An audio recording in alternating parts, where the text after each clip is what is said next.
Hello! Então, como eu tinha falado para vocês, pessoal, a gente vai estar entrando na reta final já desse conteúdo, ok?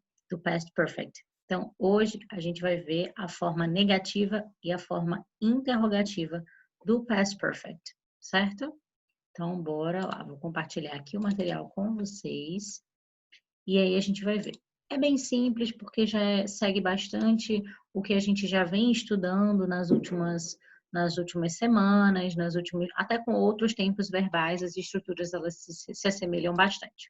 Então vamos só relembrar aqui. Let's remember os que a gente usa esse tempo verbal do past perfect para falar de ações que foram completadas antes de algum ponto no passado, falando de algo que aconteceu antes de outra coisa de ter acontecido. Então, como eu coloquei aqui nessa figura, né? Esse X preto é um fato no passado e a gente vai usar ele para expressar ele com o passado mesmo, simple past. Mas aqui esse de azul que está envolvido nesse círculo amarelo, ele é o que aconteceu antes. Então, para expressar esse fato, a gente vai usar o past perfect. Então, aqui na forma negativa, a gente tem a estrutura subject, had not, o participle e o complement. Diferente dos outros tempos verbais, onde geralmente quando a gente usa a forma negativa, o verbo ele volta para a sua forma básica, né? Ele não fica conjugado. No past perfect, não. O verbo precisa estar no particípio, porque é o que vai indicar que tem uma outra ação que veio depois, que é o past perfect, que é o simple past, entendeu? Então, por exemplo, eu não posso usar a forma do verbo no passado, o verbo sem ser conjugado no particípio, porque aí vai me dar uma ideia de que não é um past perfect, de que não é uma ação que ocorreu antes de outra coisa, certo? Então, vai dar essa noção aí. Então, na estrutura, a gente tem subject, o had mais o not, não esqueçam do not, que é a característica principal da forma negativa, o verbo no particípio e o complemento. Então, aqui, ó, I had not finished work. Eu não havia terminado o trabalho. She hadn't gone. Ela não havia ido. Ela não havia partido, ela não havia ido embora, certo?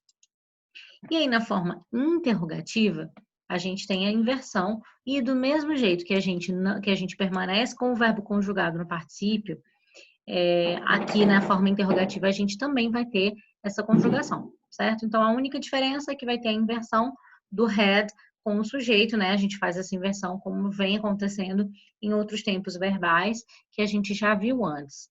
Então, aqui, ó. Had you finished work before the movie? Você terminou o seu trabalho antes do filme?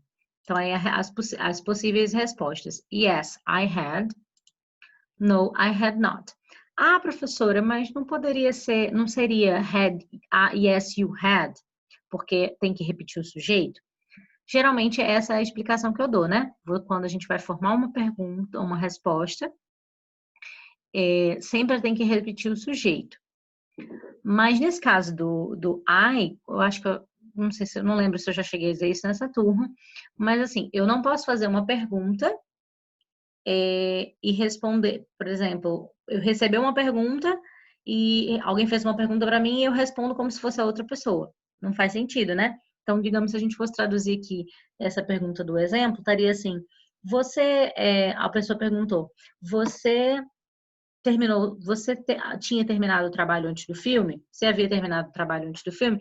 E aí eu surtei e disse, sim, você teria. Porque eu estou repetindo o sujeito da pergunta, então não faz sentido nenhum, né? Eu tenho que colocar comigo. Mas isso só acontece quando o sujeito é o you, né? Só vai acontecer isso no caso do you, nos outros não vai ter problema não. Pode repetir normalmente. Então aqui, ó. Had you finished work before the movie? Você havia terminado o trabalho antes do filme? Então, yes, I had.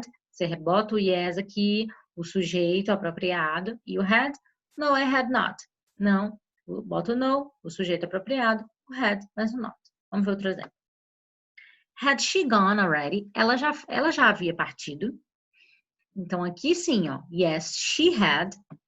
E no, she hadn't. Certo? Eu posso usar tanto o had not, como eu também posso usar o hadn't, não tem problema nenhum. Vocês que vão ficar aí, que vão escolher, decidir qual é a melhor forma do uso do had not ou do hadn't, certo? Então, é bem simples, é bem tranquilo. Deixa eu voltar aqui. Isso. Então, é bem tranquilo, não tem muito mistério, não, tá bom? O mais difícil do past perfect, eu acho, é você entender mesmo o uso, né? Em que tipo de situação ele é usado. E também lembrar dos verbos do particípio. Eu acho que isso aí é o que mais dá trabalho. Então, para dar continuidade, a gente vai, na sexta-feira, corrigir aquela questão que ficou faltando na aula passada, que eu disse para vocês tentarem fazer. E aí eu quero que vocês anotem as dúvidas de vocês e tudo, para a gente resolver e tirar todas as dúvidas, certo? Também vou deixar a página 41 para vocês fazerem. Deixa eu abrir aqui só para eu olhar uma coisa.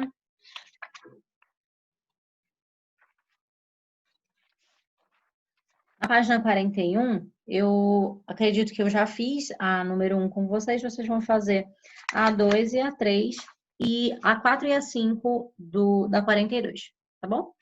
É bem tranquilo aí de fazer, tem algumas de marcar, é bem simples. Na número 2 é só para completar com o particípio do verbo, na estrutura correta. Na número 3,